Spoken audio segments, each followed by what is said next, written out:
Y ahora vamos a continuar con la segunda presentación a cargo de José Maristany, profesor en la Universidad Nacional de La Pampa y la Universidad Nacional de San Martín, en Buenos Aires, Argentina, y especialista en literatura argentina, que además se ha dedicado específicamente al estudio de esta literatura desde la perspectiva del género y de la teoría queer, y ha dirigido numerosos proyectos y dirige numerosos proyectos relacionados con este tema. José nos hablará de Yoshua, un autor al mismo tiempo muy importante y muy marginal en el canon literario argentino, y nada más. Simplemente te cedo la palabra, José. Muchas gracias por acompañarnos en este coloquio. Bueno, buenas tardes a todos, todas, todes, y agradecer, por supuesto, a Rafael y a Jorge por este maravilloso coloquio que nos da la posibilidad de leer poesía y de analizar y de hablar sobre estos poetas. Si quieres mostrar las imágenes, Jorge, que yo tenía preparadas, yo voy a leer el poema de Yoshua, que se llama San Martín, y simplemente paso unas imágenes que son imágenes del artista de Yoshua y de algunas de sus ilustraciones, poquitas de sus ilustraciones. El poema dice así. San Martín es el título. Que por algo de guita, por un buen trago, por una bolsita de merca y tal vez por un abrazo, que ya no importa qué, ni cuántas veces, ni cómo, ni con quién. Que si bajo la mirada sea para aceptar que ya no importe ni cuántas veces, ni cómo, ni con quién voy a coger, un poco triste, pero recancherito. Que me haga macho, luqueado en la salada, con gorrita trucha de Nike, casaca de Argentina, bermudas Adidas, zapas truchas de Nike, y este rosario blanco en el que llevo sobre el pecho a este pobrecito Cristo que también se queda temblando conmigo cuando tengo que correr, que encarar o arrancar la noche. Padrecito, que este rosario blanco me cuide de mis andanzas de negro. Padrecito, que los billetes sean posta, que la merca no tenga vidrio molido, que no me faquen en una tetera, que a la noche no haga frío, que no tenga que girar mucho, que me encuentre con Emanuela ahí por Barracas o en un ciber y vayamos a patear por el río para flashear que todavía me quiere. Padrecito, que ningún gato arme bardo, que los ratis no me paren, que los tipos sean piolas, que haya una birra para empezar, que ninguno me arrebate de guachín, que el bondi venga vacío, que el tren salga rápido y que no amanezca hasta hacer 200 pesos. Padrecito, cuídame, vos sabés lo poco que tengo, un corazón resarpado en tristezas, 25 años, un Malboro de 10 en el bolsillo, una piedra de 20 pesos en la zapatilla y 17 por 5 entre las piernas. Padrecito, que el porro pegue bien piola, que el escabio no me rompa, que la frula me levante, que me la chupen con ganas, que me la metan un poco nada más, que no pinten secuencias raras, que no me chamullen de amor, que sea fácil y que me vaya de ahí fumando un pucho bien tranqui. Padrecito, posta, por eso te tengo conmigo, vos sos mi, no sé, como mi compañía. Capaz soy regil y estoy flasheándola. Yo no sé rezar y nunca fui a la iglesia, pero qué sé yo. Todos dicen que sos re bueno, y yo creo que sí lo sos. Por eso no me vas a dejar tirado en la mía, por eso no me vas a dejar paria. Yo no sé otra forma de pedirte, y capaz que lo que hago no está muy bien. Pero qué sé yo, viste, no te voy a chamullar ninguna. Posta, palabra, vos sabés que necesito mucho la guita, y bueno, me tenés que acompañar en esta. Te lo pido, no me dejes tirado. Voy a salir, necesito la guita, padrecito mía. No te olvides de este pibe, por favor. Yo sé, soy un rebardo. Yo sé, no soy ningún santo, pero vos sabés, yo necesito mucho la guita, posta, lo sabés. Por eso te pido, padrecito mío, no me dejes esta noche, te lo pido. Te juro que después veo que invento y ya zafo de este rollo. Te lo juro, posta, por esta, pero no me dejes esta noche. Padrecito mío, Cristo, te lo pido, que el tipo sea medio gil, que tenga toda la guita, que se crea que me llamo Martín, que se me pare de toque y se dé cuenta, que él esté medio escabio, que me coja con la mirada, que me invite buenos tragos, que me toque el bulto haciéndose el boludo, que se pague un taxi hasta su departamento, que me dé 260 pesos y me diga, quédate hasta mañana, que me la chupen repiola, que prenda un porro, que hable giladas, que está re loco, que me mire sin decir nada, que se duerma franeleándome y yo aproveche rápido para rajarme, que yo baje al toque por el ascensor y abajo me abre el custodio, que yo gane rápido la esquina y me tome el 132 a Caballito, que corra para alcanzar el 153 a Barrio Nuevo y me hunda en el último asiento de atrás, que me queden ganas de hacerme la paja, que yo vuelva entero a mi barrio y en mi pieza me tome un poco de gancia, que todavía no haya amanecido, que me prenda un pucho, que acostado me cuelgue escuchando agrupación Marilyn, que se me pare, que me haga una paja pensando en Emanuel, que ladren los perros en la esquina, que se levante viento, que sea jueves, que me tome otro poquito de gancia y me duerma tranqui sabiendo que vos me cuidaste porque sabés lo poco que tengo. Padrecito mío, que no me dejes tirado, que yo te prometa no hacerlo más y vos me perdones si hoy viernes, porque necesito mucho la guita, estoy girando de nuevo. Bueno, este es el poema entonces de Joshua, seudónimo de José Marcos Belmonte, ¿sí? Quien nació en el conurbano bonaerense, en el partido de Merlo en 1977 y falleció a los 38 años en 2015. Joshua fue un artista multifacético, poeta, ilustrador, escritor de cómics, editor de sus propios libros, fanzines, DJ, documentalista, bloguero y activista por los derechos de las minorías sexuales y contra la violencia institucional. Se trata de un autor que proviene de los márgenes y cuya obra ha transitado por fuera de los circuitos de la cultura oficial.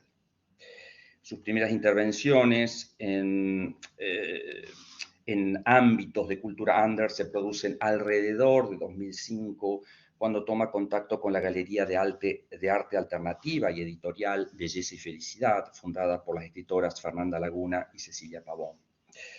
San Martín, el poema que elegí para esta lira marica, fue publicado originalmente en Para los Pibes, justamente por la editorial Belleza y Felicidad en 2008. Eran 9 hojas fotocopiadas e incluía los poemas Loma Hermosa, Amor en Bici y San Martín. Luego el autor incorporó este último a En la Noche, un libro armado a partir de un cuaderno de poemas autobiográficos escritos entre 1997 y 2010. Es muy común que Joshua justamente publique los mismos poemas en distintos libros, en distintas obras. Y esto pasa con este poema que acabo de leer.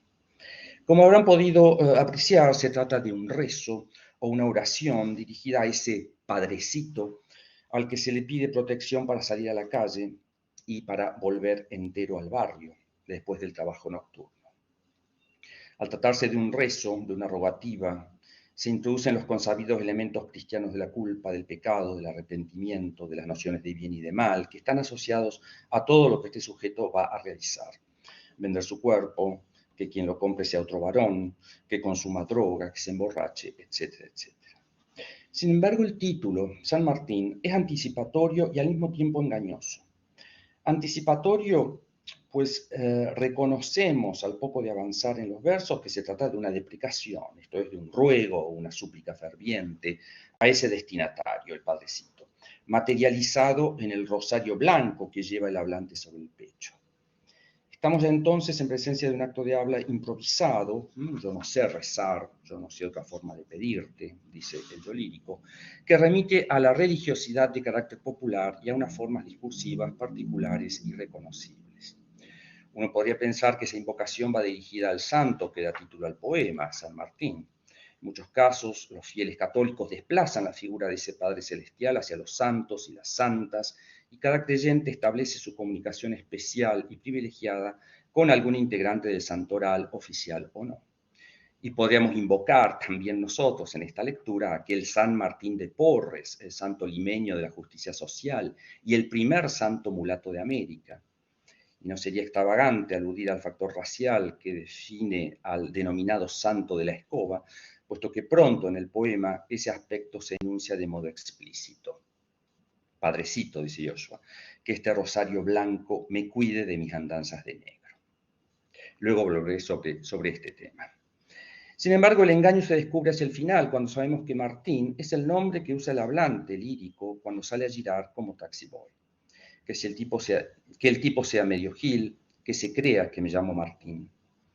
En el ambiente de prostitución, de giros, de sexo ocasional, en espacios tanto callejeros como virtuales, es de rigor el uso de seudónimos. Entonces, la santidad de manera irónica recae en el propio hablante pecador, que lejos está de cero de sentirse como un santo. El yo lírico dice, yo sé, no soy ningún santo, pero...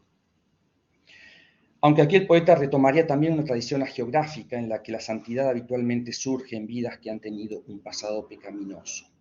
Quien habla entonces debe salir de noche a vender su cuerpo y quedar expuesto a los peligros habituales que pueden acechar en esa actividad. La violencia homofóbica, la pelea entre prostitutos, la coima y la extorsión policiales, etc., y que serían conjurados por la protección otorgada.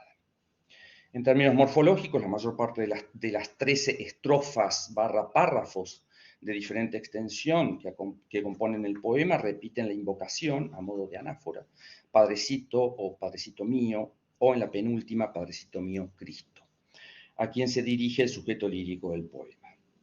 La estructura principal de cada estrofa párrafo será la enumeración, tanto de objetos de intercambio que anhela obtener quien reza al ofrecer su cuerpo como mercancía, ya sea dinero, un buen trago, una bolsita de merca o un abrazo, como de secuencias narrativas que anticipan lo que idealmente debería ocurrir si la protección solicitada es concedida.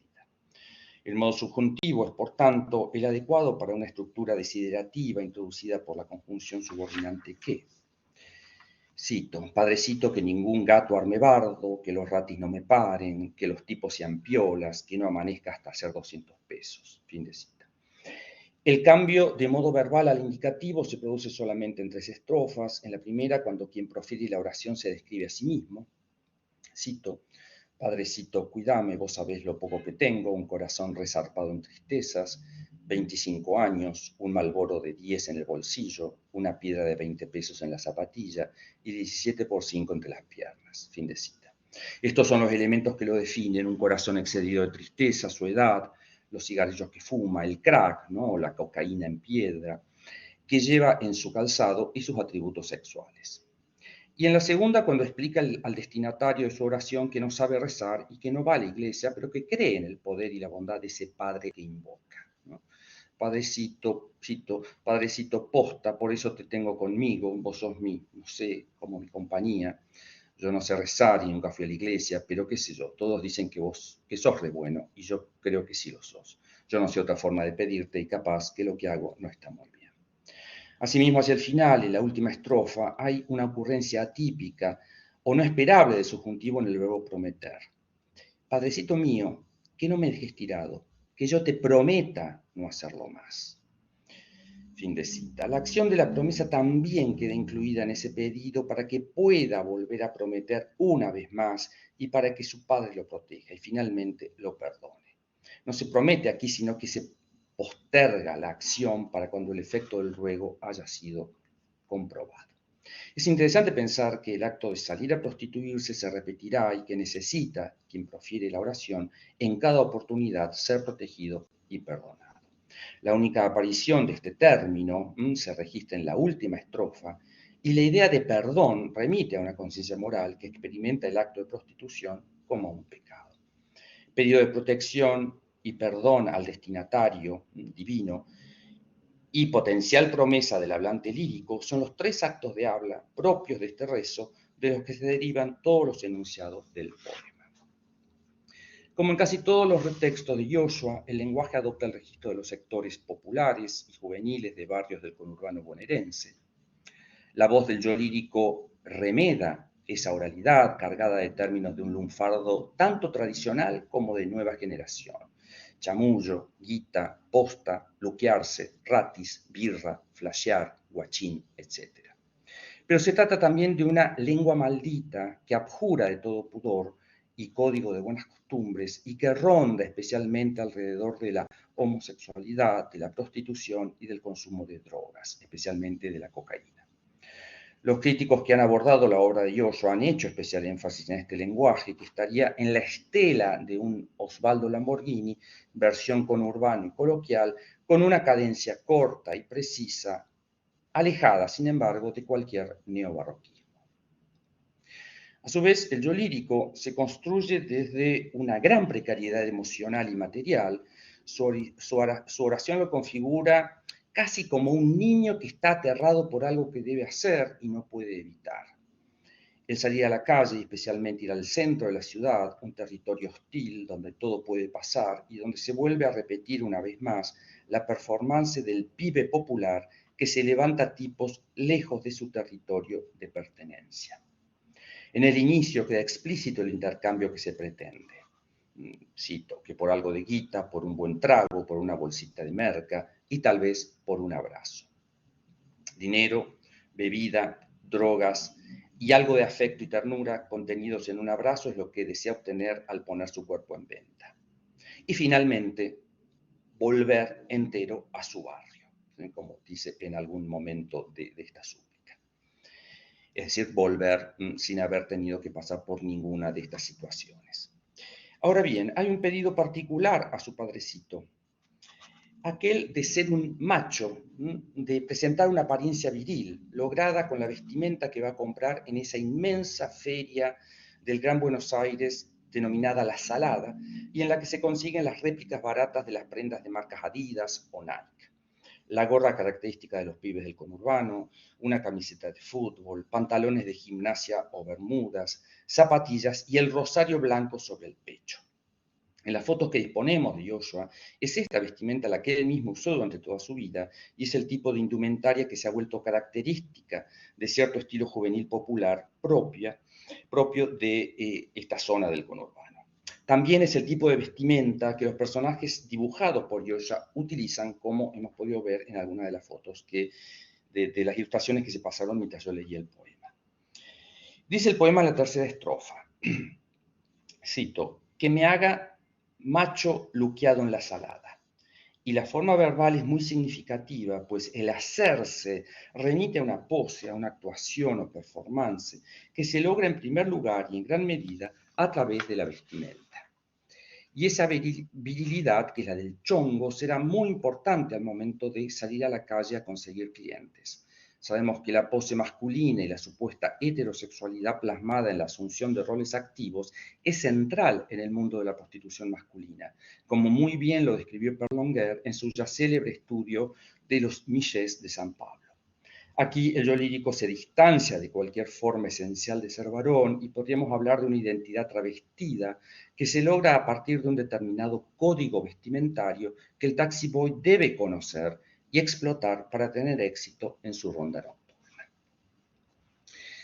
Pasemos ahora a lo autobiográfico en el poema. En este plano me parece importante distinguir, siguiendo a Jorge Monteleone, entre el sujeto lírico, por un lado, construcción textual de la voz que habla en el poema y que hemos rastreado en los apartados anteriores, y por el otro, el sujeto imaginario, que se configura con todas las inscripciones de persona en el corpus poético de un autor y que se vincula con el sujeto social y simbólico en cuanto se objetiva en un espacio público. El autor, o figura autoral, proporciona a estas objetivaciones simbólico-sociales su propia experiencia y referencias biográficas. Sin embargo, en el caso que nos ocupa, el nombre del autor, Yoshua, significante de esa figura autoral, es ya un seudónimo, una construcción que Josué Marcos Belmonte ha hecho conscientemente desde que inicia su carrera de artista. Esa máscara es otra mediación que separa al yo de origen de la voz que se construye en sus obras. Sería importante entonces pensar la dimensión autobiográfica en el género lírico a partir de ciertos contenidos referenciales y simbólicos del sujeto social que circulan en los textos transfigurados para dar una imagen que puede o no coincidir con los testimonios netamente autobiográficos o con la mirada de quienes conocieron al poeta. Henri Mechonic, en La poesía como crítica del sentido, afirma que el sujeto del poema no es el autor, ni es el individuo, sino que es la resultante de un trabajo de subjetivación del lenguaje que transforma todo el discurso y hace la obra. Un poema no es ni la intención ni la conciencia de un sujeto unitario. De este modo, el texto entero aparecería como la firma, como huella subjetal que pone en juego la función y la situación histórica de los sujetos. El sujeto de la escritura es sujeto por la escritura, dirá Mechonic. Hago estas aclaraciones pues me parece importante no establecer correspondencias automáticas entre vida y poema, o al menos tener siempre presente estos recaudos que la crítica nos aporta. En muchos testimonios de quienes conocieron al artista surge esta idea del personaje que Joshua encarnaba tanto en sus performances como en su interacción social y la distancia que esa persona que habla en sus poemas y su propia actitud vital en el campo tanto de la sexualidad como en su forma de relacionarse con la gente. Así, por ejemplo, en 2 ocasiones en el seleccionado se nombra a Emanuel. Dice el yo lírico, que me encuentre con Emanuel ahí por Barracas o en un ciber, y segundo, que me haga una paja pensando en Emanuel. Se trataría de Emanuel Alejandro Cañete, protagonista de algunos poemas y la persona a quien Joshua le dedicó con pasión varios de sus libros. Todo, pero todo lo que yo escribo está dedicado con todo mi amor a Emanuel Alejandro Cañete, dirá en una entrevista. Ellos se conocieron cuando ambos tenían alrededor de 18 años en el boliche Angels de Buenos Aires. Y cuenta Emanuel Cañete a Facundo Soto en la biografía que él escribe. Cito, al final fui para él un amor no correspondido. Joshua le ponía mucho drama a la situación. Me llamaba en llantos, me escribía poemas, me regalaba sus fanzines. Entendí su amor hacia mí como un recurso poético, como una inspiración. Obviamente suena súper arrogante decir que me sentía una musa, pero en parte lo era. Fin de cita. Y más adelante agrega, cito, necesitaba enroscarse en una historia no correspondida para después hacer algo artístico con ese sufrimiento. Fin de cita. Entonces, ese Emanuel existió, pero es importante tener en cuenta qué forma le dio el artista a esa relación en el conjunto de su obra, que adopta en no pocos momentos las formas del melodrama. Emanuel es tanto el destinatario que el artista dedica sus libros, a quien el artista dedica sus libros, como quien le permitirá realizar sus fantasías de amor, afecto y estabilidad, lo que nunca alcanzó en su vida, pero sí en unas cuantas de sus obras. También sabemos por numerosos testimonios del propio Joshua, en entrevistas, prólogos y otros materiales, que su infancia estuvo marcada por la pobreza, la violencia y el abuso paterno. Una de esas golpizas le lastimó la columna y le dejó secuelas durante toda la vida. La figura terrible de ese padre alcohólico hacia su hijo será uno de los temas autobiográficos que aparecerán en sus textos y en sus testimonios. El padre termina suicidándose y así lo encuentra su hijo adolescente, un 31 de diciembre, ahorcado en un árbol en el patio de su casa. En el mismo libro en que se publica San Martín, el poemario en la noche, Carta de amor a Víctor es una súplica para recibir el arrepentimiento de ese padre por la violencia que ejerció sobre su hijo cuando este era pequeño.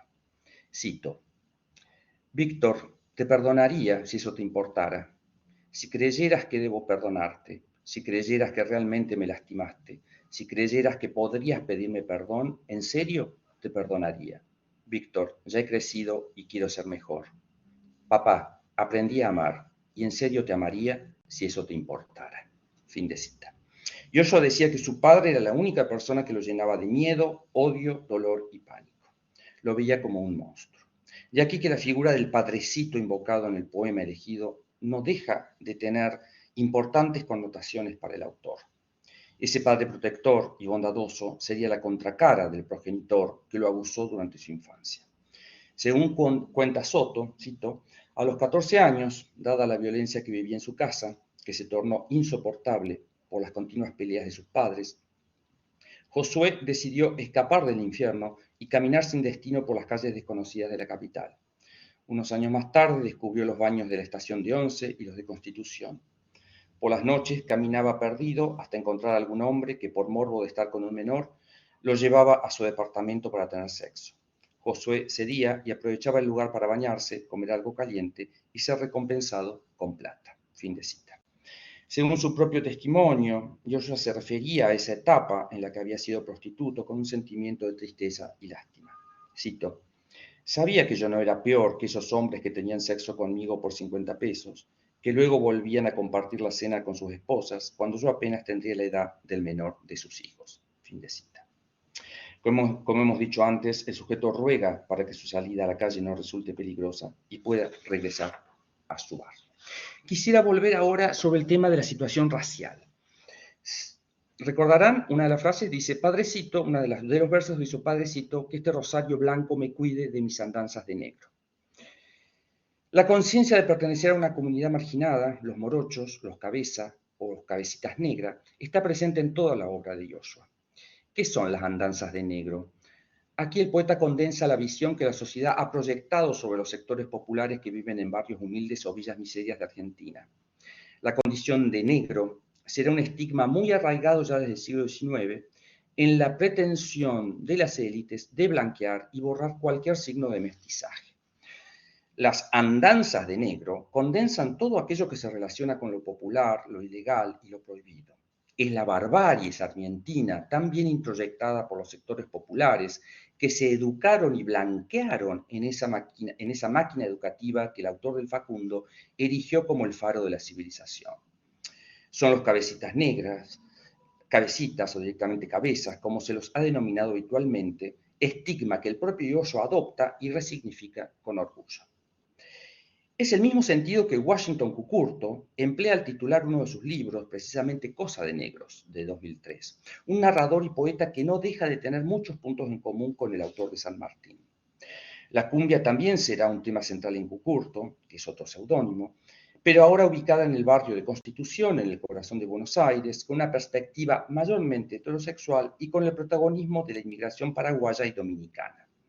Sin embargo, un cuento como Paraguayito de mi corazón inserta en pleno escenario cumbiero, machista y patriarcal el amor entre dos varones, tal como lo hace Joshua.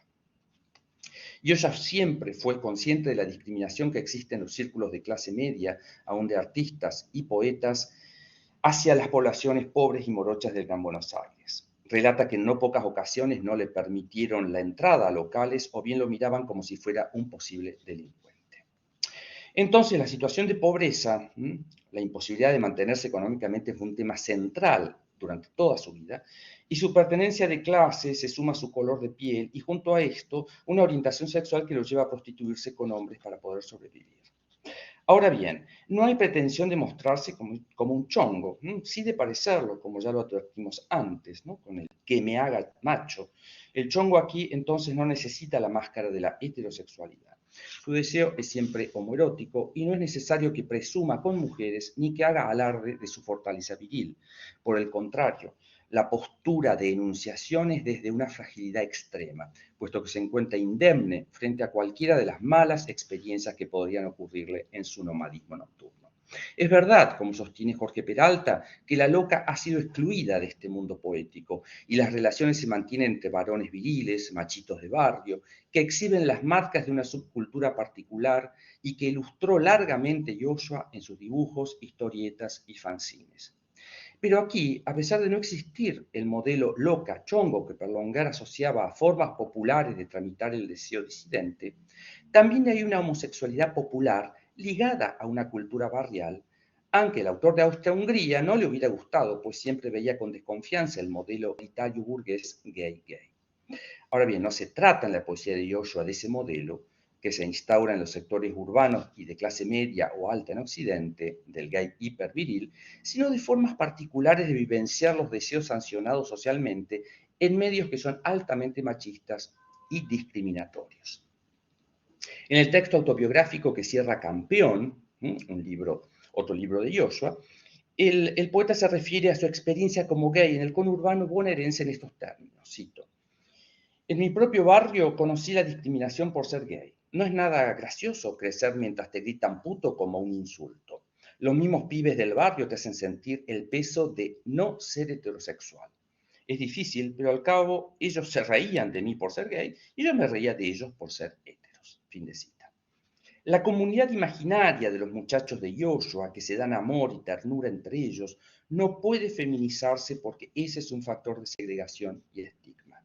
Sabemos que él era un gran admirador de Tom of Finland y al igual que él, en ese mundo de hombres populares como el de los Leathermen, no hay lugar para plumas.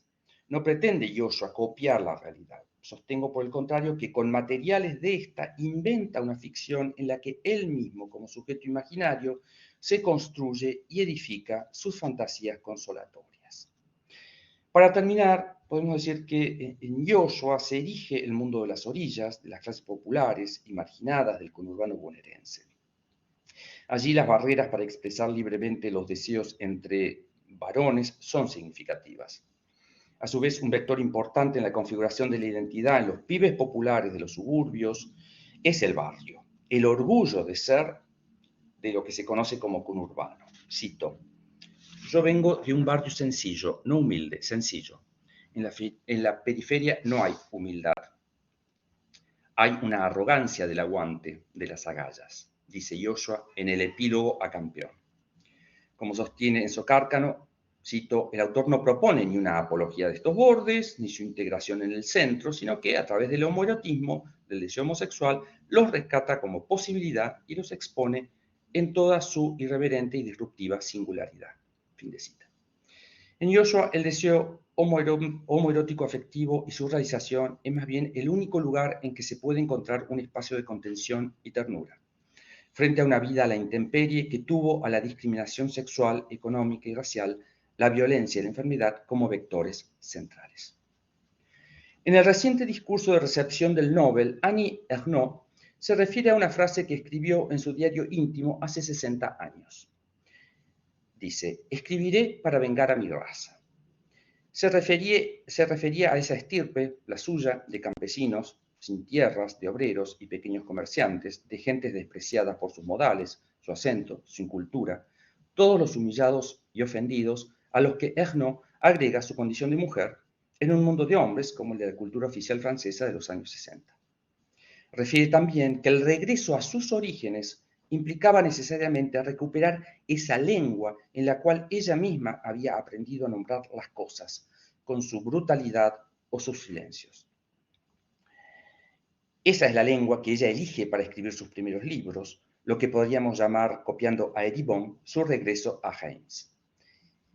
Cito: espontáneamente es el ruido violento de una lengua que acarrea cólera y escarnios, incluso groserías, lo que se me hizo presente, una lengua del exceso rebelde, como la única forma de responder a la memoria de los desprecios, de la vergüenza y de la vergüenza de la vergüenza. Fin de cita. En el caso de Joshua, él no fue un tránsfuga de su clase y no debió recorrer el camino de regreso para recuperar una lengua. Ella estaba allí, bárbara y brutal, grosera y desbordada, pero era su casa y su cielo protector frente a tanta intemperie, y el arma para vengar a su raza y a su sexualidad. Muchas gracias.